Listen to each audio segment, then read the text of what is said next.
ఎవరన్నా పెంచుకుంటే పిల్లినో కుక్కనో శిల్కనో ఎలకనో పెంచుకుంటారు గాని సాఫియా అనే ఈ అక్క కాకిని కన్నబిడ్డ తిరగ చూసుకుంటాందట ఏడాది నుంచి. మరి ఏమైందేమో కాకి కష్టకాలం వచ్చిందట. కావు కావని ఒరుతలేదట. కంట నీళ్ళు తీసుకుంటాందట. ఎందుకు డల్లుగున్నదని సుస్థి చేసిందట కాకికి. అందుకే ధనాధన్ దావఖానకు తీసుకొని వచ్చింది. ఎవరికేమన్నా అయినా మంచిదే గాని నా కాకి కాసింత కూడా కష్టం రావద్దని పశువుల దవాఖానకు తీసుకొని వచ్చింది. అందుకే డాక్టర్లు పరీక్ష పట్టి చూసి దానికి ఏమైందో కనిపెట్టి సూదేసిండ్రు.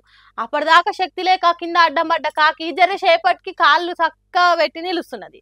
ఈ కాకిని సాగుతున్న సాఫియా అక్కకు పోతున్న పానం తిరిగి వచ్చినట్టు అయింది కావచ్చు. నల్గొండ జిల్లా దేవరకొండ పట్టణం నుండే షేక్ యూసఫ్ సాఫియా అక్క ఇంటికి ఏడాది కింద వచ్చిందట ఈ కాకి. దానికి కడుపు నిండా తిండేస్తే తినిపోయిందట. సాఫియా అక్కోలు కూడా మర్చిపోయిందట. కానీ తర్వాత ప్రతిరోజు ఇంటికి వచ్చి మనుషులలో కలిసి చేస్తున్నదట. అట్లా అందరు తిరగనే నేను మీ కుటుంబంలో సభ్యుని అన్నట్టు మెదిలిందట. అందుకే సాఫియా అక్కోలు దీనికి చికెను, మటన్ ముక్కలు, ఇష్టమైన కూరలు, బిర్యానీలు పెట్టిండట.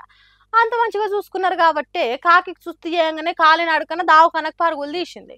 ట్రీట్మెంట్ దగ్గరుండి చేయించి కాలం చేయాల్సిన కాకి జీవం పోయించింది. ఇప్పుడు ఈ వీడియో సోషల్ మీడియాలో సొక్క తిరుగుతున్నది. కాకి కోసం గింత కష్టపడుతున్నావు, నీ మనసు మస్తు పెద్ద సాఫియా అక్క అని మెచ్చుకుంటున్నట్టే కామెంట్లు పెడుతుర్రు వీడియో చూసిన పబ్లిక్.